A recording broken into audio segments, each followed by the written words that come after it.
I'm going to show you how bacteria are good for you. Look at all of these people. Now, they all look different, but they all have something in common. Every single one of them is covered in millions of bacteria. We all are. But don't worry, this is completely normal. In fact, we need bacteria to survive. Now, this is a Petri dish, named after its inventor, Julius Richard Petri. Doctors like me use these dishes to grow bacteria and see what lives on our bodies. That's what I'm going to do now, starting with our lips. Who's going to give me a kiss? Anyone going to give me a kiss? What I want is a kiss, a nice big kiss on that. What we're trying to do is look at what grows in people's mouths and things like that. Carrots. Carrots? Will anyone give me a kiss? I'll ask your girlfriend for a kiss. A more manly kiss from you, all right? Can we get a nose pick as well? It's less exciting than a kiss. I'm just going to see what comes out of people's noses and what comes out of their mouths. I can't do this in the street. Put up my nose. Go on. Oh, you are good. That's gross. He's a nice man, isn't he? Yeah. Oh, thanks. The kisses and nose swabs will now go off to be grown in a special laboratory. And after 5 days, it's time to see how the bacteria have blossomed. This is Dr. Richard Drew, microbiologist and expert in all things gross. And now the kisses have gone all furry. Well, that's bacteria for you. So what kind of bugs have we got here? We have a lot of streptococci, which is kind of the slightly greeny colour around the lips. But up here where their nose would have been, you can see the yellowy bugs growing, and these ones are more like Staphylococcus aureus. Sounds like a dinosaur. It's completely normal to have these bugs in your mouth, so all of us have them. We could have got a kiss from everyone in Liverpool and they all would have grown these two bacteria. Absolutely. You might think it's disgusting, but bacteria are really useful. They're important to have. For example, we've got bugs in our gut and they help to digest food. And they fight disease too, by increasing the acidity in your gut to the point bad bacteria don't want to move in. So what about the weird things that live up our nose? This one we found a lot of E. coli and a lot of Staphylococcus as well. Now, E. coli can be dangerous. They do cause disease, but living up your nose, or commonly living up your bottom, is completely normal and completely safe. It's when it gets into blood or other bits of your body which shouldn't have it, like the brain or the joints, that it can cause problems. This one looks like cheesecake. Yummy. So our bodies are covered in bacteria, but that's not just normal, it's good, because our bodies are amazing at protecting the bits that need to be protected, which is why kissing is fine. A bit disgusting, but fine. Ouch. Emergency rescue teams need to get to the scene of an accident quickly. And there are lots of different ways they can get there to help you. We're going on call with the UK's emergency services, heading into the thick of the action to help save lives. Now it's Xand's turn on the front line. I'm giving you exclusive access to a top medical team. Every year they respond to almost 1 million medical emergencies. I'm heading out in this state-of-the-art rapid response vehicle to show you more about the life-saving work these paramedics do. I'm going on call. This is the West Midlands Ambulance Service. They've got more than 800 vehicles on the road ready to come to your rescue. On call with me today is paramedic Xand. We're in the car ready to go, and a new call has just come in. All we've got at the moment is an address, nothing else. This service takes thousands of 999 calls, and they send information about the patient to us and update us via the radio as we're on our way. So giving a bit more information now at someone who's fallen on the floor and they've hurt their arm. When we get there, I'll be filming on my camera too, so you can get right to the heart of the action. 3.5 minutes from the call, and we're there. As we get into the house, I can see Frank with his daughter. He's sitting on the living room floor, unable to move. Frank, do you know why you fell this morning? What were you trying to do? Transfer from that into the wheelchair. Okay. And I tried to get onto that chair there. How long have you been sitting on the ground for? Since 7 o'clock this morning. Oh. That's 6.5 hours. Frank is a patient Jan has met before, and he has quite a few existing health problems. Got to figure out why he fell. Does he have an infection? Is his blood sugar low? Did he have a stroke? Jan begins a thorough examination to figure out why Frank might have fallen, doing a manoeuvre he does every day from his armchair to his wheelchair. You sound a bit chesty when you're breathing. You've been feeling unwell recently. I can't shake off a cold I've had for a few weeks. Okay. I think he's got probably a touch of cellulitis coming on. Yeah. I think your leg's getting infected again. So what started off as a very simple fall out of a chair becomes more and more complicated as we've spoken to Frank. He's got diabetes, he's got a high temperature, his chest sounds a bit bad, he's got some infected skin on his leg. We'll get you comfy. With so many health concerns, we need to get Frank to hospital. And to do that, the ambulance team have arrived with a nifty gadget to move Frank quickly and safely. What we've got here is a really cool bit of kit. It's some kind of inflatable cushion. It's going to lift Frank up. With the aid of this inflating cushion, Frank is off the ground in just a couple of minutes. Hold on. So that's Frank on his way to hospital. Paramedics like Xand are skilled not just at looking at the immediate problem, but also investigating thoroughly to see what might have caused the situation to happen, so that patients can get the right care. He's normally at home, self-caring, looks after himself, transfers every day from his chair to his wheelchair.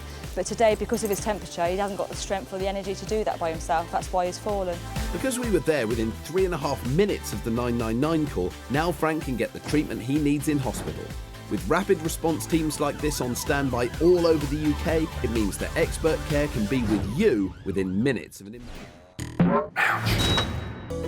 At the Royal Manchester Children's Hospital, 7-year-old Logan has come in with his mum and a rather unique ailment. Whoa, what's happened to your cheek? The cheek looks like a hamster cheek. So you're a cheeky little hamster. No, I'm not a hamster. Are you sure? No. OK, let's find out how he got that swollen cheek. Logan was cosily tucked up in bed when a pain in his tooth disturbed his sleep. Hello, who's this little fella? Keep up, Xand, it's a hamster. Anyway, Logan had taken his nasty gnasher to get fixed by a dentist before, but the painful problem came back. Ooh, nice swag bag, Hammy. What? Focus, Xand. Whoa, okay. Logan didn't feel like himself, and so woke up his mum. Not only did he have a sore tooth, he had a red, swollen face too. Oh, so that's where the hamster comes in. Ouch! Someone who does understand Logan's torturous tooth is Dr. Alex Trott. What's been happening, Logan? It's been sore, and it's turned into a hamster cheek. Right. I've got shiny here, and it's bright pink. OK. And inside, I've got a tooth, and it's got a big black hole in it. A black hole? Well, that's a thorough rundown of your ailments, Logan. Can you just open your mouth for me? I'm just going to have a look at the torch there. Dr. Alex needs to spot exactly where all this pain and swelling is coming from. Sore up there. Yeah. So, what do you reckon, Doc? Okay. It's a dental abscess. Yeah. It's quite a nasty one. So it's one of these top teeth. I think it's his back baby molar tooth, and that's where the infection's sitting. Okay. A dental abscess is a collection of gooey pus that forms in the tooth or in the gum and is caused by a bacterial infection. First, it's off to X-ray for a proper look. Come closer, your chin on here, your bite on there, and it will be done in a minute. Good boy, really still. Okay, well done. That's the problem tooth right there. It needs fixing, so we'll catch up with Logan a bit later on and find out what happens. But how did he get that swollen cheek and eye? It all started one night when a bad pain in Logan's tooth disturbed his sleep. He woke up his mum, and not only did he have a sore tooth, he had a red, swollen face that made him look a little odd. Ouch! Logan's tooth is badly infected and needs something done about it. What we need to do really is get that tooth out. So he's going to need an operation to remove the gnarly gnasher. But our patient has his own ideas about what's going on in his mouth. I'm waiting for someone to take the bad soldiers out and the bad tooth out. Whoa, whoa, whoa, whoa, whoa! Bad soldiers? The bad soldiers were attacking that to make him more bigger. The good soldiers were fighting, they're battling. But who wins, Logan? The good soldiers win because there's only about 41 bad soldiers and 57 good soldiers. Huzzah! Brilliant! Best get you off to surgery, Logan. First, Logan is put to sleep, so he won't feel a thing. Performing the operation today is Dr. Suleiman Anwar. He removes Logan's problem tooth using extraction forceps. At the same time, he spots some other broken teeth in Logan's mouth, and he takes those out too. That's okay though, these are his milk teeth and replacements will soon grow in. Surgery done and dusted, Logan's abscess has been fixed, and he's had a few other potential problems solved as well. We just took out these 5 teeth and hopefully he'll get big new shiny teeth in to replace the ones we've taken out. Logan just has to make sure that he's cleaning his teeth really effectively now. He needs to be brushing twice a day using a good fluoride toothpaste, and he has to be careful how many sweets and chocolates he's eating too. Our patient is wide awake and the swelling has gone down. So that's what you look like normally. Logan's usually a chatterbox, but it's evening time on the children's ward, so he has to be extra quiet. Can you tell us how you're feeling? We'll take that as a good sign. So good, in fact, he's off home. Just like a good little soldier. Bye! And now to our lab. Ouch! For some amazing body experiments. Ah! Just don't try anything you see here at home. Today it's your friends and mine, body bacteria. Xand, you stink. I know. I haven't washed in 3 days. What? But why would you do that? Well, Chris, while you have been washing as normal, I haven't. And that's so I could collect samples of the bacteria on my body. And here they are. All over your body, you have lots of lovely bacteria working hard to keep you healthy. That's right, not all bacteria are bad. In fact, lots of them are good. They do things like eat dead skin cells and destroy bad bacteria, which could otherwise cause you infections. But that's not a reason for never washing, is it now, Xand? Well, that's true, but I've only not washed for 3 days, and you're about to find out why. Allow me to introduce my body bacteria. Meet the family. There's John, and he's off to see Anita, who's over there. Hello, Anita. How do you even know their names? We live together. They actually feed off my sweat, and as they gobble away, they release a nasty stink. So when I don't wash, more sweat equals more nasty smells. Now, speaking of smells... Smell this cheese. Cheesy. What are you doing now? Smell my foot. Ugh, it's even more cheesy. Exactly. Now that's because some of the bacteria that live on your body are exactly the same kind of bacteria that are used to make cheese. Bacteria are a key part of producing cheese and actually give each variety of cheese its unique smell and flavour. Now in these 3 jars we have bacteria on swabs that Xand's been collecting from different parts of his body. Now we're going to make 3 varieties of cheese. One from my toe bacteria, one from my armpit bacteria, and one from my belly button bacteria. And what we want to know is, will the different kinds of cheese smell like the body part they came from? Actually, I'm quite peckish. I'm quite looking forward to this. What's on? You can't eat this cheese. We have no idea what sort of foul bacteria might be lurking in the crevices of your body, and some of them could be dangerous. I suppose you're right. Now don't worry, the bacteria used in the cheese you eat is perfectly safe. Let's get cheese making! And the most important ingredient for my body cheese is my unique body bacteria. Get in there and start making cheese. Because the mix of bacteria on my body is unique to me, my cheese should smell like my body and nobody else's. Like all cheese, Xand's body cheese takes a while to turn solid. Ta-da! Well, here we have it. Operation Ouch Xand brand cheese.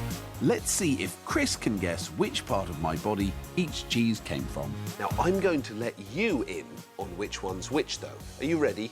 Chris can't see what you're reading on the screen right now. Number 1, belly button cheese. Number 2 is armpit cheese. And number 3 is toe cheese. OK, Chris, let your nose be your guide. Right, number 1. Ugh! That's the nastiest cheese I've ever smelled. OK, let's have a go at number 2. It's less strong, that. I think that might be belly button. Do you want a little go? Oh! Oh! Okay, number 3. Oh! That is horrendous. That was definitely the strongest, which makes me think 3 is foot, 2 is belly button, and 1 is armpit. Well, Chris, it's the moment of truth. You said number 1 was armpit. Are you feeling confident? Yes. Oh, number 1, Chris, was belly button cheese. How can your belly button smell that bad and so strong?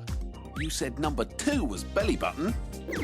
Oh, it's armpits. Finally, you said number 3 was toe. And for the most powerful, smelliest, footiest cheese, he did get it exactly right. And this was the one you're most confident about, the toe cheese. It was overwhelmingly smelly and smelled exactly like your toes. Well, Chris did get the cheesiest one right, my toe cheese. So, we all have amazing bacteria on our bodies, and some of it is similar to the bacteria used to make cheese. But this isn't how real cheese is made. Unlike Xand's brand, the cheese you buy to eat is perfectly safe. So we really can't eat my cheese then? Not even a tiny bit? No, Xand, I've told you, no eating. Anyway, it's time to go. Come on. Xand! Shh, don't tell Chris. I mean, how dangerous can cheese really be? This is going to be delicious. What? It's all gone. Monty! If there's a bone to break, he'll break it. If there's a will to graze, he'll graze it. If there's an ankle to sprain, he'll sprain it. He's the unluckiest kid. Food that's gone off or hasn't been cooked correctly can contain harmful bacteria that attack your body. But your body fights back. Immune cells in your tummy try to kill the bad bacteria. Oh, watch out! Phew. Then friendly bacteria multiply and release toxins to stop them too. Then your body gets you to eject them. Sometimes your stomach muscles contract to push them upwards. Or sometimes it's downwards. Your intestines don't absorb water when you have food poisoning, so when diarrhea kicks in, a lot of liquid is flushed out and you're left feeling dehydrated. So keep drinking water, but not water with bugs in it. Oh no, not again. He's the unluckiest. Every single day, your hands come into contact with all sorts of things, picking up a lot of bacteria along the way. But just how often do we wash our hands? Well, I'm going to find out using a special scientific tool called asking people. When was the last time you washed your hands? Just before I left the house, which was probably about 20 minutes ago, maybe. Oh, really? Okay. A couple of hours ago? Yeah. At school. When was the last time your dad washed his hands, do you think? I think it was never. You think he's never washed them? Morning. In the morning? Well, what time is it now? It's about... It's late afternoon. So, maybe we don't wash our hands quite as often as we think we do. But why does it matter how clean our mitts are? Well, there are harmless bacteria on your hands, but your hands also play a crucial role in spreading illness. In fact, 4 out of every 5 illnesses are spread using your hands. Although you don't need to wash them all the time, washing your hands before you eat and after you go to the loo is very important, and I'm going to show you why. So, I'm gathering as many handprints as possible on a special jelly which will help to show what bacteria are on people's hands.